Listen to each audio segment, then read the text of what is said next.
তো হয়ে গেছে, welcome back to the channel. তো এখন যাচ্ছি গাজী স্ট্রিট। তো দেখি কি পাওয়া যায়। ইচ্ছা আছে একটা মাঝারি সাইজের অস্কার যদি পাই, খুব বড় না খুব ছোট না, মোটামুটি, তাহলে কি হবে, আমার অস্কারটা যে এখন একা পড়ে গেছে, ওর একটা পার্টনার থাকবে। তো যাই হোক, চলো যাই আগে। হাটে গিয়ে সেরকম কিছু পাইনি, শুধু শর্ট বডি ওনার প্যারেড ভর্তি ছিল। এই কই পিসের ছোটো মাছ, কিন্তু একটা ভালো অস্কার আমি কোথাও পাইনি। তাহলে আমি চলে এলাম বাড়ি, কিছু মানে খাওয়ার না। ও বাড়ি চলে এসছি, আজ হাটে কিছু সেরকম পাইনি, খালি প্যারেড ফিস আর বড় বড় সিকলেট আর শর্ট বডি হর্ন নেবো না, এমনি সিকলেট আমার চাই না। আর খুঁজতে গেছিলাম অস্কার, এত ছোট ছোট অস্কার রেজিং করার কোনো ইচ্ছে নেই। সেই খাওয়ানো মাছ নিয়ে এসছি।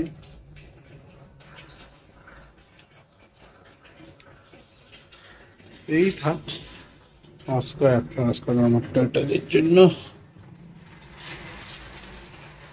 আর দেখা যাচ্ছে, গাপ্পি নেবো ভেবেছিলাম, বাট গাপ্পি অলরেডি ইয়ে হয়ে গেছে।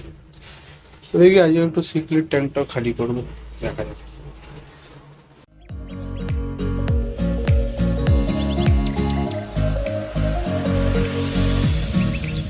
সে যেটা আমার আফ্রিকান সিক্রেট টপ, যেটা ওটা আমি পরিষ্কার করলাম এই দেখার জন্য যে কোন কোন আফ্রিকান সিক্রেট এখন অব্দি বেঁচে আছে। কারণ আমার একটা সাবস্ক্রাইবার বলেছে, যা দাদা তুমি যদি মাছগুলো বেচতে চাও তাহলে আমাকে দিয়ে দাও, আমি আফ্রিকান সিক্রেটগুলো নিয়ে নেবো।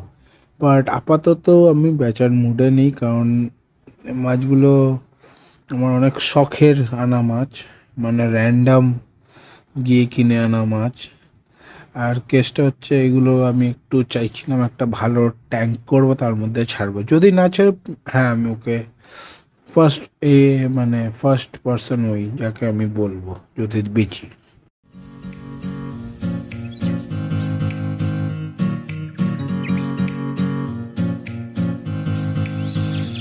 তো এটা মোস্ট প্রবলি একটা গ্রিন টেক্সাস মনে হয়, এই একটাই রয়ে গেছে। আমি এনেছিলাম চারটে না ছটা, চারটে এনেছিলাম, তার মধ্যে এই একটাই রয়ে গেছে, বাকি সব মারা গেছে, মারপিট করে মরে গেছে।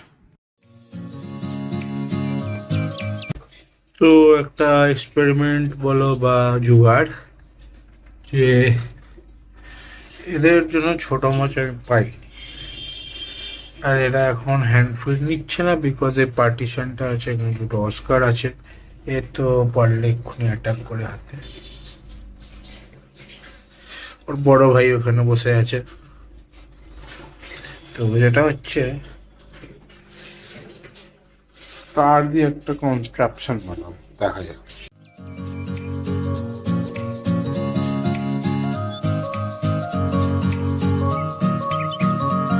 তো এই জোগাড় বলো বা যাই বলো, এটা করার মেন কারণ হচ্ছে, ইন কেস আমি না থাকি বা গাপ্পি পাই না, তাহলে এরা ছোটো মাছ ছাড়া খায় না। কেঁচো আগে খেতে, এখন খাওয়া বন্ধ করে দিয়েছে।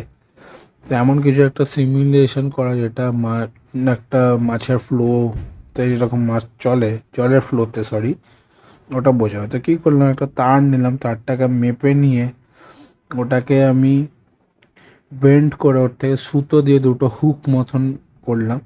হুকগুলো এমনি পাতি তারের, কারণ এর মধ্যে খাবারগুলো ঝুলিয়ে দেবো, মানে যেই হোক, মাছ হলো মাছ, নাহলে মিটের টুকরো ঝুলিয়ে দেবো। ও ঠিক ফিল্টারের সামনে বলে ওটা নড়তে থাকবে, তো যদি ওদের খিদে পায় ওটা খেয়ে নেবে।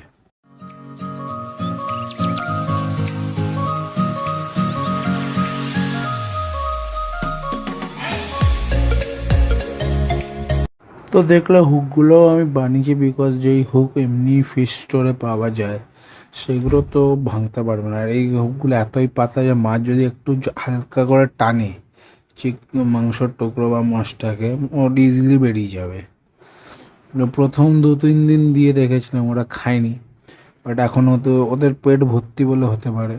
যখন খিদে হবে শিওর খাবে, আর না হলে আমার ছোটো গাপ্পির মুড়ি কিনে এনে এনে খাওয়াতে হবে। তাই জন্য আমি কি ভেবেছি, আমি একটা আবার এককালে আমি প্রচুর গাপ্পির বাচ্চা তুলতাম, তো আমি এখন আবার সেটা করব, যে গাপ্পি পন্ড বানাবো একটা ভালো, যার মধ্যে খালি গাপ্পি থাকবে, মলি থাকবে, আর এক গাদা আর্টিফিশিয়াল গাছ আর ওই স্পঞ্জের টুকরো ফেলে রাখবো, যাতে ঢেলে ঢেলে বাচ্চা হয়।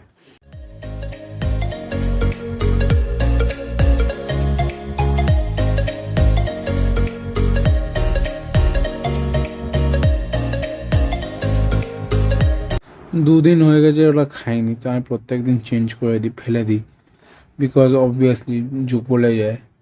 বাট কী হয় দেখি। তো এর মধ্যে একটা মাছ আছে, এবার কেউ কেউ জানে, কেউ কেউ জানে না। যে জানতে পারছো বা বুঝতে পারছো কী মাছে, কমেন্ট করো।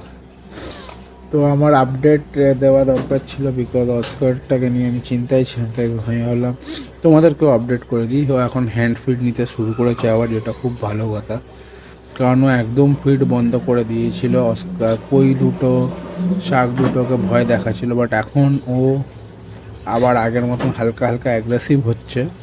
অতটা না যে অন্য মাছকে খেতে দেবে না, ও নিজের ভাগের খাবারটা নিয়ে নিচ্ছে, তো যেটা আমার দেখে খুব ভালো লাগছে।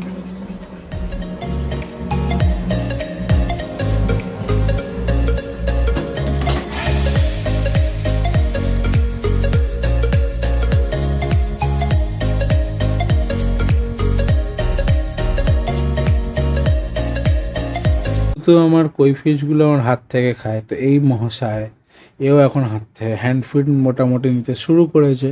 এখন আজকাল হাতের কাছেও আসে, বাট অতটা এখনও কি বলে ট্রাস্ট করতে শেখেনি, বাট সেটাও আস্তে আস্তে হয়ে যাবে। তো আমি কিছু জ্যান্ত মাছও ছেড়েছি, ছাড়ার একটাই কারণ, যাতে বাকি মাছগুলো অ্যাক্টিভ থাকে, অস্কার অ্যাক্টিভ থাকে, আর এরা একটু তো নড়াচড়া করবে, না হলে এরা তো করে বাট অতটা না।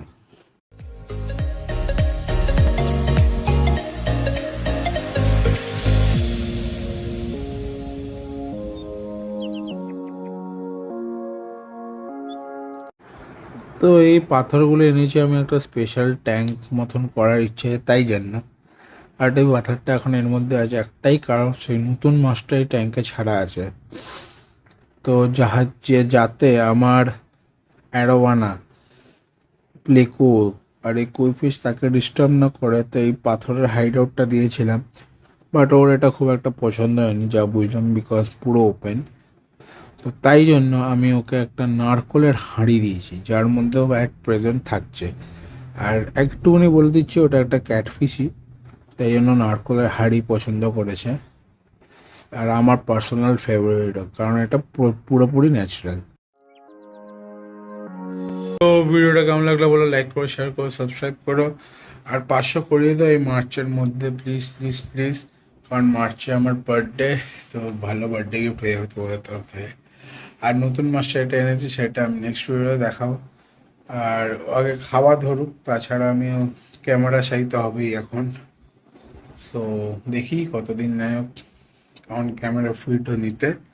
আগে তাছাড়া অস্কার বলো, বাকি মাছ সব ঠিক আছে। একটা ছোট জুগাড়ও লাগিয়েছে, সেটাও দেখি কাজ করে কিনা, যেটা দেখালাম এই ভিডিওতে। আশা করি ওটা কাজে আসবে, বিকজ না এলে একটু প্রবলেম হবে। বাট যদি না কাজ করে, তাহলে তোমাদের জন্য আরেকটা নতুন ফুল গাপ্পি পন্ড বানাবো তাহলে একটা। তখন হয়তো আমি সিক্রেটগুলোকে দিয়ে দিতে হবে, কারণ গাপ্পি সিক্রেট একসাথে থাকবে না। আর আমার গাপ্পি পন্ডটা খুব দরকার, যদি আমি হুলিটাগারগুলো রাখতে চাই। আর যদি না চাই, তাহলে প্রবলেম হবে না খুব একটা। তো যাই হোক, সেটা দেখা যাবে, দেখা হবে নতুন লোকে। So tata, stay tune, stay happy.